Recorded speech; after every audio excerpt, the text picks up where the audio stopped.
estamos con una de ellas, estamos con la congresista del Frente Amplio, Mirta Vázquez, con quien vamos a conversar estos dos grandes puntos de agenda. Congresista Vázquez, ¿cómo está? Buenos días. Buenos días. Muchísimas gracias por la entrevista y sí quisiera empezar preguntándole un poco a qué se debe la postergación. ¿Por qué finalmente deciden ustedes hoy tocar temas como el retiro de los fondos de la AFP, pero sobre todo como el tema de la vacancia? ¿Qué hubo que pensar? ¿Por qué se postergó?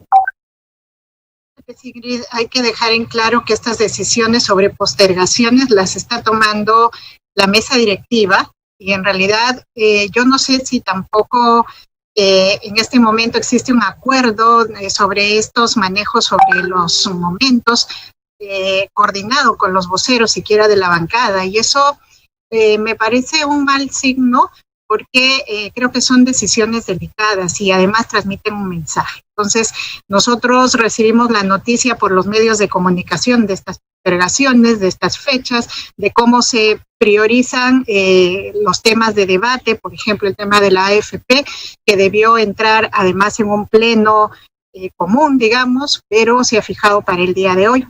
Me parece importante también llamar la atención a la mesa directiva sobre la mejor coordinación, porque son temas muy sensibles y creo que por lo menos los partidos tenemos que estar enterados, ¿no? Pero entonces lo que usted me dice es la mesa directiva del Congreso, el presidente del Congreso, el señor Manuel Merino de Lama, ellos hacen y deshacen la agenda como se les da la gana y a ustedes no les avisan. Eso es lo que me están dando a entender. Nosotros hemos presentado varios reclamos en este tiempo porque creo que existe una escasa coordinación sobre la priorización de los temas de la agenda en el Pleno, ¿no? Nosotros estamos incluso quejándonos desde hace tiempo de que hay varios temas puestos en agenda que no se tocan, que son de las diferentes comisiones y que se priorizan una serie de dictámenes o proyectos de ley que incluso pasan sin tener la revisión de las comisiones pertinentes, ¿no? Entonces, varias veces ha habido reclamos sobre eso porque de último momento se meten temas, además que no son tan trascendentes para el país. En estos últimos meses, por ejemplo, yo me he quejado mucho de la cantidad de dictámenes que se están aprobando que solamente son declarativos. Y entonces, en ese sentido, creo que hace falta una mejor coordinación entre la mesa directiva, entre los voceros de las diferentes bancadas, que prioricemos realmente temas, además equitativamente de las diferentes comisiones que existe en el Congreso, que todos tienen temas bastante fundamentales, creo, e importantes. Ahora, con respecto a sus declaraciones congresistas y el tema de la vacancia ya como tema de fondo, yo le quería preguntar, porque yo leía que usted decía, ¿cómo vamos a vacar al presidente si es que lo vacamos o si es que vacándolo, quienes asumirían son grupos cuestionados, son bancadas o congresistas que también tienen, por decirlo de manera muy coloquial y criolla, muchos anticuchos, o sobre los cuales recaen muchas dudas, si se quiere, porque están en proceso de investigarse? Entonces, mi pregunta es, ¿la razón por la cual no va más allá este pedido de vacancia es por descarte? Es decir, porque Martín Vizcarra se ha convertido en el mal menor. Eso es lo que entendí un poco de sus declaraciones, ¿esa es la lógica? Mis declaraciones, lo que yo argumentaba es una serie de razones políticas. Una de las razones políticas por las que se está impulsando la vacancia es justamente de que el presidente ha perdido legitimidad en medio de la población. Y me preocupa que reclamemos mayor legitimidad cuando a quien le tocaría asumir en realidad también carece de lo mismo. Esa es una de las razones políticas, pero otra de las razones tiene que ver, Sigrid, con el tema de que en realidad en este momento, faltando 6 meses para las elecciones, es un momento no propicio como para generar una desestabilización política en medio de una pandemia. Y creo que los políticos tenemos que tener mucha conciencia sobre los efectos de las decisiones que van a provocar justamente cada una de las decisiones que vamos tomando. Entonces, esa es otra de las razones. Y por otro lado, hay un tema de carácter y de orden jurídico legal que creo que también hay que tener muy presente porque realmente estamos impulsando una vacancia cuando hay un tema básicamente de todavía falta de definición de la causal por la cual se quiere vacar a este presidente, que está en manos del Tribunal Constitucional.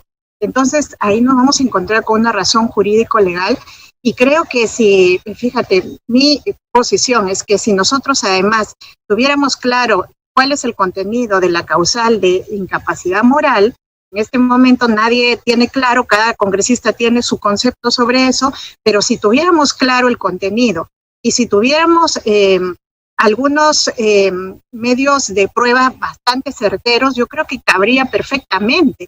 Pero en este momento creo que hay que evaluar ambas cosas. Primero, el tema jurídico-legal, asegurar que este es un procedimiento que se lleva con las garantías debidas y también un poco los efectos que esto va a traer y quién va a asumir la representación del país en estos pocos días que nos quedan, pero además en un momento de transición política. Ahora, en medio de esta discusión congresista, usted mismo también ha reconocido que en su bancada no hay consenso. Es decir, que en su propia bancada, en el Frente Amplio, no es que todos estén en la misma línea que usted, no es que todos hayan dicho, ok, vamos a ser mesurados, vamos a entender que quedan pocos meses para el cambio de presidente y de autoridades, vamos a entender que hay un grupo de poder seguramente detrás, o en todo caso políticos interesados, pero no todos están en esa misma línea. Entonces, ¿qué va a pasar con la discusión de ahora? Es la pregunta. Nosotros dentro de nuestra bancada hemos tenido una discusión muy amplia sobre esto y creo que hay consenso en lo principal. Lo principal es que estamos enfrentando un momento muy delicado, que esta vez hay serios indicios que involucran al presidente de la República con temas de corrupción, que es verdad que este país no merece tener el 7º presidente involucrado con estos temas tan delicados, pero sí diferimos un poco en cuáles son las salidas. Hay un grupo de nuestros compañeros y respetamos la decisión que ellos creen que no se puede tolerar más el tema de corrupción, que el presidente representa a la nación y por tanto no debe seguir al frente cuando hay todos estos indicios. Por nuestra parte, creemos que la salida en este momento por la situación, por el contexto que enfrentamos, no es solo la vacancia. Nosotros optamos por otros mecanismos que realmente pueden tener efectos bastante iguales, digamos.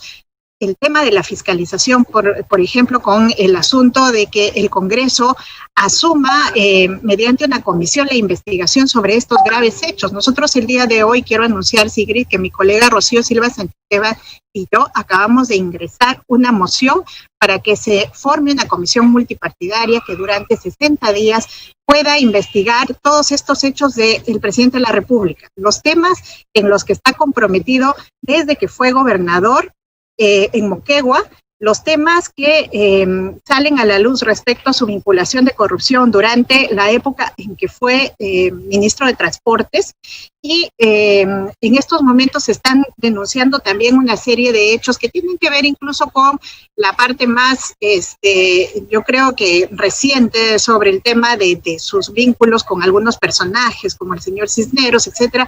Todo eso tiene que entrar en el marco de una investigación seria. Entonces, para nosotros hay otros mecanismos de control y fiscalización.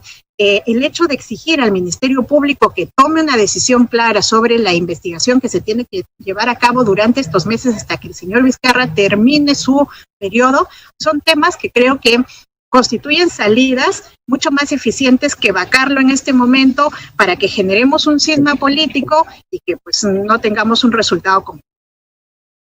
Ahora, el segundo tema, porque tampoco quiero centrarme toda en la entrevista en el señor Vizcarra, bueno, eso ya es lo que venimos haciendo y la verdad también nos hace daño el ser monotemáticos con respecto a la agenda. AFP, ¿qué va a ocurrir con esa propuesta? ¿Cómo vamos a quedar después de que mucha gente haya empezado a retirar sus fondos? ¿Con qué dinero se van a quedar en el futuro? El tema de las ONP, que está muy complicado de abordar porque hay muchas personas que finalmente podrían quedarse sin pensión. ¿Cómo ustedes están abordando ese tema en la discusión del día de hoy? Y con la propuesta, además de la comisión ad hoc, de una reforma que no queda tan clara, pero que en todo caso ha sido bastante discutida. Mira, Sigrid, ese es un tema fundamental que hay que discutir en el país. Y desde nuestro punto de vista es un mal enfoque asumirlo de manera independiente, cada uno de estos temas tan importantes y creo que bastante preocupantes, pero no se puede asumir de manera independiente, hay que mirarlo todo de manera conjunta. No podemos exigir, por un lado, que se termine con la ONP y se le devuelvan a todos sus fondos y punto. No podemos exigir, por su lado, que en AFP, que todos estamos de acuerdo que es un sistema que probablemente fracasó y no tiene que seguir adelante, pero en este momento podemos de la noche a la mañana proponer que todo se acabe, que cada uno se lleve sus fondos sin darle a la población una opción sobre cómo seguir con el tema del sistema previsional. Acuérdense que tanto los fondos de ONP como de AFP son fondos para la vejez. Y en este momento nosotros como Congreso incentivamos que la gente asuma con esos fondos la crisis que está atravesando en este momento, que es una crisis coyuntural. También estamos dando una solución para el presente, pero no para el futuro. ¿Quién va a asumir respecto a la población cuando envejezca? ¿Quién va a asumir justamente los costos de poder afrontar, digamos, una situación de manutención en esos momentos? Entonces, hay una comisión de reforma en este mismo momento en el Congreso. Creo que esa comisión de reforma y lo que está proponiendo con la propuesta que tenga, que hay que discutirla, etcétera, y creo que no puede verse desligado del debate sobre el tema de retiro de fondos tanto de AFP como de ONP. Me parece un error esto y que creo que la población no puede en este momento caer en la circunstancia de la desesperación para reclamar lo poco que tiene para su vejez, para afrontar la grave crisis que estamos atravesando. Creo que ahí el Estado tiene un rol y en este momento tenemos que buscar otro mecanismo de asumir la crisis económica, pero no gastándonos lo que tenemos, lo poco que tenemos para el futuro, ¿no? Ahora, congresista, y para cerrar, creo que también es importante tocar un tema más que es fundamental, y es quiénes van a estar en el Tribunal Constitucional. Yo sé que hay una comisión especial encargada de ir viendo esta lista de candidatos, pero para quienes no recuerdan, el Tribunal Constitucional falló y se pronunció con respecto a la disolución del Congreso, va a fallar y se va a pronunciar con respecto a el pedido de vacancia anterior que se tramitó y que no prosperó, y eventualmente tiene muchísimo más poder del que la gente pensaba o tenía en su imaginario. Entonces, la pregunta es, de estos 65 juristas que se han presentado para este proceso y para la elección de los futuros miembros del Tribunal Constitucional, hay de todo. Hay un jurista que se reunió con Montesinos, hay juristas vinculados a César y Nostroza, hay vinculados relacionados con militancias al APRA. Entonces, la pregunta es, ¿cómo ve usted este proceso y si va a ser lo más transparente y claro o dudamos sobre que pueda hacerlo? Sí, en este momento hay que exigir que la comisión que representa a los diferentes partidos políticos haga un trabajo prolijo. En este momento no podemos darnos el lujo de dejar pasar a una serie de personajes que realmente están vinculados con eventos de corrupción graves para este país. Ahí hay que tener mucho ojo, hay que tener una evaluación muy clara sobre este tema y aparte utilizar todos los nuevos mecanismos que tenemos ahora mismo. La Contraloría de la República tiene que también hacer un trabajo bastante serio. En este momento tiene las facultades para hacerlo y creo que esa es una herramienta para evitar que vuelvan a pasar personas que realmente no son idóneas para un cargo tan fundamental. El Tribunal Constitucional, mientras no exista el Estado de la República, incluso es el principal órgano que controla la calidad de las normas, que decide sobre los asuntos de fondo más importantes de este país, y creo que las personas que tienen que estar ahí son las personas no solamente que deben tener las mayores capacidades técnicas, en conocimientos, en cultura, sino que tienen que ser las personas que no tengan ningún tipo de duda ni vínculo con eventos tan graves como los de corrupción que han sucedido en nuestro país, pero que han dejado mucha huella y mucha distorsión de lo que este Estado muchas veces ha debido representar para los ciudadanos, ¿no?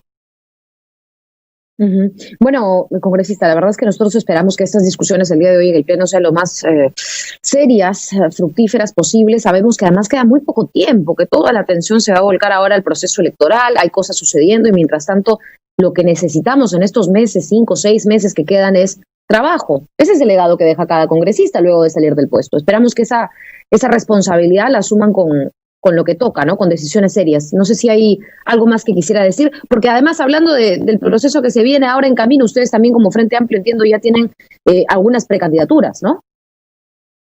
Como todos los partidos políticos, el Frente Amplio tiene sus precandidaturas y creo que hay 2 cosas fundamentales que hay que impulsar en estos días, ¿no? De cara a la transición. Primero, los partidos políticos tienen que demostrar que tienen propuestas claras, serias, que queremos cambiar la política. Hemos hecho algunas reformas para que los partidos políticos no sigan siendo pues ni los vientres de alquiler, ni esos partidos que muchas veces hasta se los ha acusado de volverse organizaciones criminales. Tenemos que dar otra talla en este momento, estamos en un contexto muy difícil y quienes estamos ahorita asumiendo la representación del país tenemos que terminar este periodo de la manera más seria y además asegurando que va a haber una transición adecuada y que dejamos en el camino normas que realmente van a servir para el futuro, para la construcción de una sociedad diferente. Esta sociedad está transformada. De cara a la pandemia hemos cambiado muchísimo. Ahora hay más exigencia de la clase política para poder responder a los desafíos. Bien, muchísimas gracias, congresista Vázquez, por la entrevista. Hemos conversado con la parlamentaria del Frente Amplio, Mirta Vázquez, sobre los temas de agenda el día de hoy en el Congreso, que ya está discutiéndolos también y, por supuesto, vamos a estar siguiendo esa discusión en breve.